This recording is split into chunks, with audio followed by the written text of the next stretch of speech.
క్రీస్తు ప్రభునందు ప్రియ సహోదరి సహోదరులారా, మనం తపకాలంలో మొదటి వారంలో మంగళవారంలో ఉన్నాం. ఈనాటి సువిశేషం మనం చూసినప్పుడు మత్తయి శుభవార్త 6వ అధ్యాయం 7వ వచనం నుంచి 15వ వచనం వరకు మనం ఆలకించాం. మీరు అడగక ముందే పరలోక తండ్రికి సమస్తము తెలుసు, కాబట్టి మీరు వ్యర్థ పదాలతో అన్యుల వలె ప్రార్థించకండి అని ప్రభు తెలియచేయడాన్ని మనం ఈనాడు వింటూ ఉన్నాం. యెషయా గ్రంథం 65వ అధ్యాయం 24వ వచనంలో మీరు ప్రార్థించకముందే మీ తండ్రికి మీరు ఏమి విన్నపం చేయబోతున్నారో ముందే తెలుసునని యెషయా ప్రవక్త చెప్పడాన్ని మనం ఇక్కడ వింటూ ఉన్నాం. నిజానికి ప్రార్థన దేవుణ్ణి ప్రేమించి ఆయనతో సంబంధాన్ని కోరుకొని మనం ప్రార్థించాలి. అంతేగాని యాంత్రికంగా గంటల తరబడి పెద్ద పెద్ద వాక్యాలతో మనం ప్రార్థించడం వల్ల ఏ విధమైన ప్రయోజనాన్ని మనం పొందలేము. దేవుడు మనతో బంధాన్ని కోరుకుంటున్నాడు, మన ప్రేమను కోరుకుంటున్నాడు, మన నమ్మకాన్ని విశ్వాసాన్ని ఆయన కోరుకుంటున్నాడు తప్ప గంటల తరబడి ప్రార్థించేటటువంటి ఆ యాంత్రికంగా జరిగేటటువంటి ప్రార్థనలను ఆయన కోరుకోవడం లేదు. ఎంత సమయం నువ్వు ప్రార్థించావన్నది ముఖ్యం కాదు, ఎంత ప్రేమతో ఆ దేవుణ్ణి ప్రేమించి ఆ ప్రార్థన చేశావన్నదే ముఖ్యం. ఎంత ప్రేమ అన్నది ముఖ్యం కానీ ఎంత సమయం ప్రార్థించావన్నది ముఖ్యం కాదు. కాబట్టి దైవ ప్రేమ, సోదర ప్రేమలతో కూడినటువంటి ప్రార్థనను దేవుడు ఇష్టపడతాడని మనం మరువరాదు. అనేక సార్లు మన ప్రార్థనలు మన చుట్టూ, మన సుఖాల చుట్టూ, ఈ లోకపు ఘనతల చుట్టూ తిరుగుతూ ఉంటాయి. మనం దేవుని ప్రేమించి ఆయనతో స్నేహాన్ని, బంధాన్ని కోరుకొని ఒక చిన్న బిడ్డ తల్లిదండ్రులపై ఏ విధంగా ఆధారపడి వారిని నమ్మి ఆ తల్లిదండ్రుల దగ్గర ఆనందంతో గడుపుతూ ఆ తల్లిదండ్రులతో బంధాన్ని, వారి యొక్క అనుబంధాన్ని అనుభవిస్తూ సంతోషిస్తాడో ఆ విధంగానే ప్రార్థించేటప్పుడు మనం దేవుని దగ్గర ఈ ప్రేమను ప్రదర్శించుకుంటూ ఆ స్నేహాన్ని, బంధాన్ని కోరుకుంటూ ఆనందంతో ఆ తండ్రి దగ్గర గడిపే ఆ సమయము, అప్పుడు చేసేటటువంటి హృదయాంతరాల నుంచి వచ్చేటటువంటి ఆ ప్రార్థనను దేవుడు ఇష్టపడతాడు. ఆ ప్రార్థనను ఆయన స్వీకరిస్తాడు. నేను దీనిని చేశాను అని ఒక కార్యం గురించి మనం మాట్లాడుతూ చెబుతాం, కానీ దేవుడు ఈ పనిని నా యందు చేశాడు, నా ద్వారా చేశాడు అని చెప్పడం నిజంగా ప్రార్థనా పరుల యొక్క లక్షణం.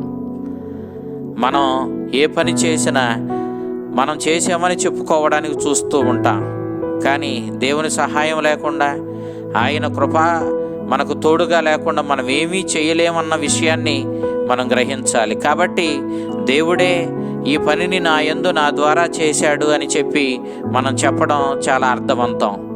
ప్రార్థనా పరులు ఈ విధంగానే మాట్లాడతారు. ప్రార్థనలో మనకు ఏమి కావాలో అడగకముందే ఆయనకు ముందే తెలుసు. కాబట్టి మనం ఆయనను ఫలానిది కావాలి అని అడగడం తప్పు కాదు, కానీ నీ చిత్తమే నెరవేరాలి అంటూ ఆ ప్రభు చిత్తానికి ప్రాధాన్యతనిస్తూ మనం కావలసిన దానిని అడగడం నిజమైన ప్రార్థనా తత్వం. నేడు క్రీస్తు పరలోక ప్రార్థనను మనకు నేర్పిస్తూ ఉన్నాడు. ప్రార్థనలన్నిటికీ తలమానికంగా చెప్పబడిన, మొత్తం పవిత్ర గ్రంథపు సందేశాలను తనలో ఇముడ్చుకున్నటువంటి గొప్ప ప్రార్థనగా, పవిత్రమైన ప్రార్థనగా చెప్పబడిన ఈ పరలోక ప్రార్థన గురించి మనం కొద్దిగా ధ్యానిద్దాం. ఎంతో పవిత్రమైన ప్రార్థనని, మన అనేక పాపాలను కడిగివేయగలిగిన శక్తి కలిగిన ప్రార్థన అని పునీతులు ఈ పరలోక ప్రార్థనను పిలిచారు. పరలోకమందున్న మా తండ్రి అంటూ ఆ పరలోక తండ్రిని మనం ఈ ప్రార్థనలో పిలుస్తూ ఉన్నాం. భక్తునికి దేవునికి మధ్య నెలకొని ఉన్న గాఢమైన ఆంతరంగిక బంధాన్ని ఇది సూచిస్తూ ఉంది. ఆ దేవుణ్ణి మనం తండ్రి అని పిలుస్తూ ఉన్నాం. అరమాయిక భాషలో అబ్బా అని పిలిచాడు ప్రభు. అబ్బా అనగా నాన్న అని అర్థం. ఎవరిని పడితే వారిని మనం నాన్న అని పిలవం. మనకి రక్తాన్ని పంచి ఇచ్చినటువంటి మన సొంత తండ్రిని మాత్రమే నాన్న అని పిలుస్తాం. యేసుక్రీస్తు ఆ పరలోకపు తండ్రిని నాన్న అని పిలవమని మనల్ని కోరాడు. ఆ పరలోకపు తండ్రే మనకు నిజమైన తండ్రి, నాన్న. యెషయా గ్రంథం 63వ అధ్యాయం 16వ వచనం, 64వ అధ్యాయం 8వ వచనం, నీవే మా నిజమైన తండ్రివి అంటూ యెషయా ప్రవక్త ఇశ్రాయేలు ప్రజలను ఉద్దేశించి పరలోక తండ్రితో మాట్లాడుతూ చెప్పిన మాటలను మనం ఇక్కడ వింటూ ఉన్నాం. దేవుడే మన నిజమైన తండ్రి. ఇక నీ నామము పూజింపబడునుగాక అంటూ ప్రార్థిస్తూ ఉన్నాం. దేవుని చిత్తానుసారం ఆయన ధర్మశాస్త్రాన్ని పాటిస్తూ జీవించేవారు ఆయనకు మహిమను చేకూర్చిన వారు అవుతారు. మత్తయి శుభవార్త 5వ అధ్యాయం 16వ వచనంలో మనం ఈ విషయాన్ని చూస్తూ ఉన్నాం. మనం దేవుణ్ణి పూజించాలి, ఆయన నామాన్ని మహిమపరచాలి. నిజానికి మనం ఆయన నామాన్ని పవిత్రపరచాలి అని అనుకున్నా దేవుని సహాయం లేకుండా మనం దానిని చేయలేమన్న విషయాన్ని మనం గుర్తించాలి. మనం దేవుని చిత్తానుసారం ఆయన ధర్మశాస్త్రాన్ని పాటిస్తూ జీవించడం ద్వారా అనేక మందికి ఆదర్శాన్ని ఇచ్చి అనేక మంది ఆ ప్రభు మార్గంలోనికి ఈ ఆదర్శం ద్వారా చేరుకొని వారు కూడా ప్రభువుని మహిమపరుస్తూ పూజిస్తూ ఆయన నామానికి మహిమను చేకూరుస్తూ జీవించేలా మనం అనేక మందికి ఆదర్శాన్ని ఇస్తూ జీవించే వ్యక్తులుగా మనము ఉండాలి అని ప్రభు మనల్ని కోరుతూ ఉన్నాడు. నీ రాజ్యం వచ్చునుగాక అని మనం ప్రార్థించాలి. నిజానికి దేవుడు తన కుమారుని ఈ లోకానికి పంపించడం ద్వారా తన రాజ్య స్థాపనను చేశాడు. ప్రేమ, శాంతి, నీతి, న్యాయం, సహనం, దయ, కనికరం వంటి సుగుణాలతో ఈ రాజ్యం విరాజిల్లుతూ ఉంది. దేవుని రాజ్యం అనేది ఒక స్థలము, ప్రదేశము కాదు, అది ఒక స్థితి.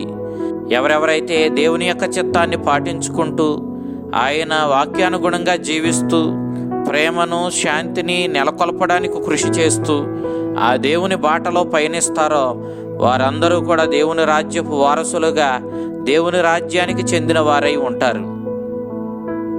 భక్తులు దేవుని రాజ్య పౌరులుగా ఆయన ఆజ్ఞలను పాటిస్తూ జీవించేవారు ఈ రాజ్యంలో ఉన్నవారవుతారు. ఆ రాజ్యాన్ని దేవుడే మనకు తీసుకుని రావాలి. క్రీస్తు అందుకే తన బహిరంగ జీవితాన్ని ప్రారంభిస్తూ దేవుని రాజ్యం మీ మధ్యకు వచ్చింది, హృదయ పరివర్తన చెందండి అంటూ ప్రబోధించాడు. దేవుని కనికరము, దేవుని ప్రేమ మీ మీద కుమ్మరించబడుతూ ఉంది. దేవుడు తన ప్రేమతో మిమ్మలను రక్షించడానికి నిశ్చయించుకున్నాడు. తన ఏకైక కుమారుణ్ణి ప్రేమను, కరుణను ఈ లోకానికి పంపించాడు. ఆ ఏకైక కుమారుడే దేవుని ప్రేమ, కరుణ. కాబట్టి మీరు ఇక ఆ దేవుని ప్రేమను, కరుణను, నీతిని, న్యాయాన్ని, శాంతిని, సమాధానాన్ని పాటించే వ్యక్తులుగా, ఆ దేవునికి తగ్గ బిడ్డలుగా హృదయ పరివర్తన చెంది దేవుని రాజ్యపు విలువలను పాటించుకునే వ్యక్తులుగా మీరు రూపొందాలంటూ ప్రభు వారిని హెచ్చరించడాన్ని మనం చూస్తూ ఉన్నాం. కాబట్టి మనము దేవుని రాజ్య స్థాపన మన మధ్య జరిగిందని, ఆ దేవుని రాజ్యపు విలువలతో జీవించి ఆ దేవుని చిత్తానికి ప్రాధాన్యతనిచ్చి ఆయన చిత్తానుసారము జీవించడం ద్వారా మనము ఆ దేవుని రాజ్యం మన మధ్యకు వచ్చిన విషయాన్ని గ్రహించిన వాళ్ళమవుతాం. ఆ రాజ్యానికి పౌరులుగా రూపొందుతాం. తద్వారా ఆ దేవుని రాజ్యపు విలువలతో జీవించి మన జీవితాన్ని మనం ధన్యం చేసుకుంటాం. కాబట్టి మనం ఈ ప్రార్థనలో ప్రభువు నీ రాజ్యము మాకు వచ్చునుగాక అంటూ ప్రార్థిస్తూ ఉన్నాం. నీ చిత్తము పరలోకమందు నెరవేరినట్లు భూలోకమందును నెరవేరునుగాక అంటూ ప్రభుని ప్రార్థిస్తూ ఉన్నాం. దేవుని చిత్తం పరలోకములో సకల పునీతుల, సకల దేవదూతల సమక్షంలో ఆయన చిత్తమే నెరవేరుతూ ఉంది. దేవుని చిత్తం సకల పునీతుల, సకల దేవదూతల సమక్షంలో పరలోక రాజ్యంలో నెరవేరుతూ ఉంది. అదే రీతిలో ఈ భూలోకమందు కూడా ఆయన చిత్తము నెరవేరునుగాక అని మనం ప్రార్థిస్తూ ఉన్నాం. ఈ లోకంలో దేవుని చిత్తం నెరవేరేలా దేవుడే చెయ్యాలి. అయితే మనం ఆ దేవుని చిత్తానికి మనం సహకరించాలి. ఆయన చిత్తం ఈ లోకంలో నెరవేరడం కోసం మన వంతు మన సహకారాన్ని అందిస్తూ మనము దేవునితో చేతులు కలిపి ఆయన చిత్తం నెరవేరడం కోసం మనం కృషి చేయాలి. ఈ విధంగా కృషి చేయడం ద్వారా మనము దేవుని చిత్తాన్ని ఈ లోకంలో స్థాపించడం కోసం దేవునితో సహకరించి ఆ దైవ చిత్తం ఈ లోకంలో స్థాపించబడడం ద్వారా అనేక ఆత్మలను రక్షించడానికి మనం కూడా దేవునితో సహకరించి ఆ ఆత్మల రక్షణకు కారకులం అవుతాం. తద్వారా మన జీవితాన్ని మనం ధన్యం చేసుకున్న వాళ్ళం అవుతాం. కాబట్టి దేవుని చిత్తం ఈ లోకంలో నెరవేరాలి అన్నప్పుడు దేవుని చిత్తాన్ని భంగపరుస్తూ దేవుని చిత్తం ఈ లోకంలో నెరవేరకుండా ఉండడం కోసం ప్రయత్నించే ఈ దుష్టుని కూడా మనం మరువరాదు. దేవుని చిత్తానుసారము జీవించనివ్వకుండా చేయడం కోసం నిత్యము మనల్ని అడ్డగించేటటువంటి ఈ సాతానును ఎదిరించి మనం దేవునితో సహకరించేటటువంటి ఈ ప్రయత్నాన్ని నిత్యము మనం చేస్తూనే ఉండాలి. అయితే ఈ ప్రయత్నంలో మరలా మన విజయం సాధించాలన్నా, ఈ ప్రయత్నాన్ని మనం కొనసాగించుకుంటూ ముందుకు వెళ్ళాలన్నా, ఆ దేవుని రాజ్యం ఈ లోకంలో స్థాపించబడేలా కృషి చేయాలన్నా మనం దేవుని సహాయాన్ని తప్పకుండా అడుక్కోవాలి.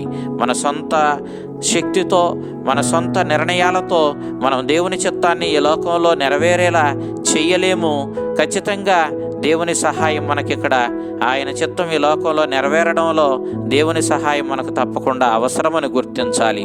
నానాటికి కావలసిన మాయన్నము మాకు నేటికి అనుగ్రహింపుము అని మనం దేవుని ప్రార్థిస్తూ ఉన్నాం. నిజానికి ఒక శారీరకమైన ఆహారం అనే కాదు, ఆత్మీయమైన ఆహారాన్ని కూడా మనం ఇక్కడ అడుగుతూ ఉన్నాం.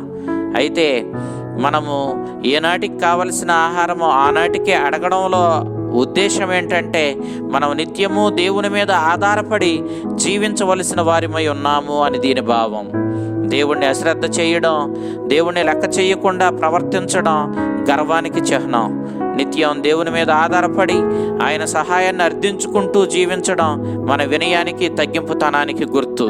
కాబట్టి మనం తగ్గింపుతనం కలిగి వినయంతో దేవుని మీద నిత్యము ఆధారపడుతూ, ఒక చిన్న బిడ్డ ఏ విధంగా తల్లిదండ్రులపై ఆధారపడతాడో ఆ విధంగానే మనం నిత్యం దేవుని మీద ఆధారపడుతూ మనము ప్రతి నిత్యము మన అనుదిన జీవితం ముందుకు సాగడానికి ఆ ప్రభు యొక్క సహాయం కావాలి అన్న విషయాన్ని గుర్తించి ఆ ప్రభువుని మన ప్రార్థనలో నానాటికి కావలసిన ఆహారము మాకు దయచేయమని ప్రభువుని ప్రార్థించాలి. పునీత చిన్న తెరేసమ్మ అంటున్నట్లుగా, దేవుని సహాయం లేకుండా నేను ఒక్క క్షణం కూడా జీవించలేను అని ఆమె చెబుతున్నట్లుగా మన జీవితంలో కూడా మనము అనుదినము, అనుక్షణము ఆ దేవుని మీదే ఆధారపడి జీవిస్తున్నాము. మన పోషణకు, మన శక్తికి కారణభూతుడు అతడేనని ఈ వాక్యము మనకు నిత్యము గుర్తు చేస్తూ ఉంది. మా యొద్ద అప్పుబడిన వారిని మేము క్షమించినట్లు మా అప్పులను నీవు క్షమింపుము అని మనం దేవుని ప్రార్థిస్తూ ఉన్నాము. దేవుని రాజ్యం చేరాలి అనుకున్నవాడు ఖచ్చితంగా ఇతరులను క్షమించేవాడై ఉండాలి.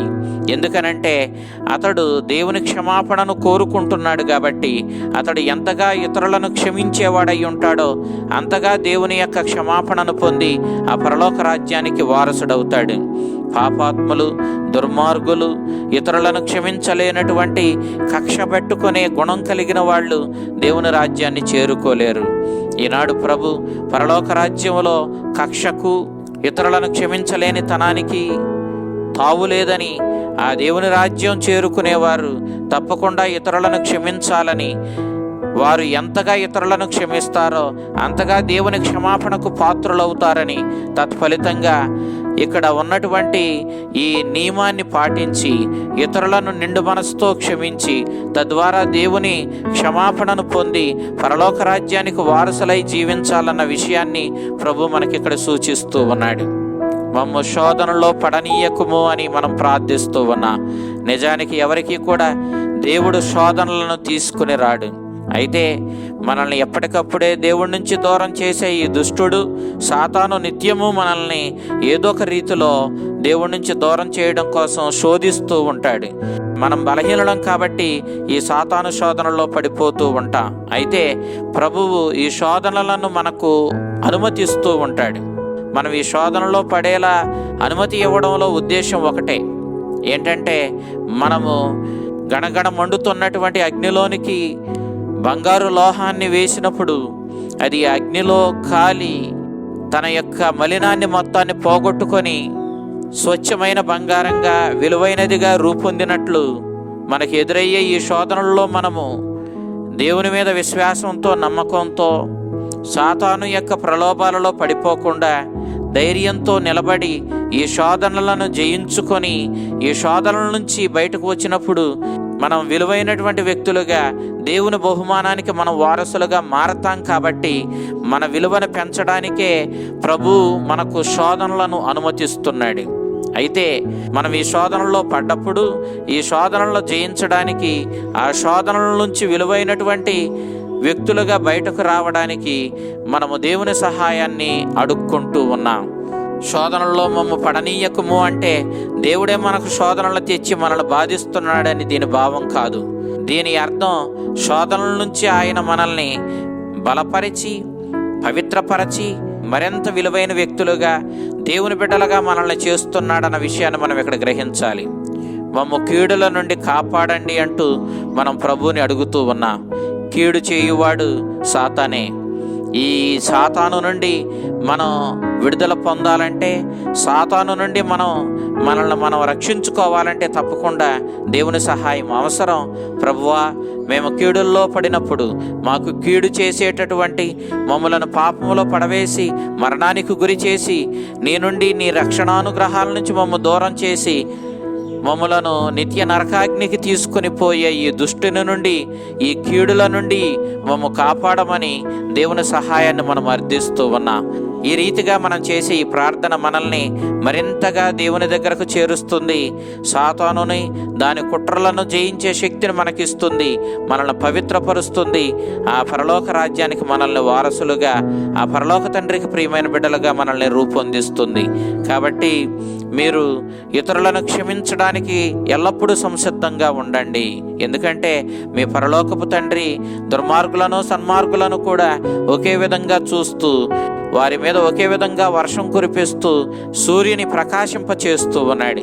కాబట్టి మీరు కూడా మీ ఎడల తప్పిదం చేసిన వారిని ఎల్లప్పుడూ క్షమించడానికి సిద్ధంగా ఉండి, మీరు ఎంతగా ఇతరులను వారి తప్పిదాలను క్షమిస్తారో అంతగా దేవుని క్షమాపణను పొందుతారు. కాబట్టి మీరు ఎల్లప్పుడూ క్షమించడానికి సంసిద్ధులై ఉండి, మీరు వినయంతో తగ్గింపుతనముతో ప్రార్థన చేస్తూ, నిర్మలమైన హృదయాలతో మీరు ప్రార్థన చేస్తూ, నిజాయితీతో కూడిన ప్రేమతో ప్రార్థన చేస్తూ మీ ప్రార్థన పరలోక తండ్రిని చేరేలా, తద్వారా ఆ తండ్రి ఇచ్చే బహుమానానికి, అతడు ఇచ్చేటటువంటి ఆ యొక్క నిత్య జీవానికి మీరు వారసులయ్యేలా మీరు ప్రార్థించండి అంటూ ప్రభువు నాడు మనకు సూచించడాన్ని మనం ఈ యొక్క సువిశేషంలో ఆలకిస్తూ ఉన్నాం. ఆ చల్లని ప్రభు మిమ్మలను, మీ కుటుంబాలను ప్రార్థనాపూరితమైన జీవితాలతో నింపి కాచి కాపాడునుగాక.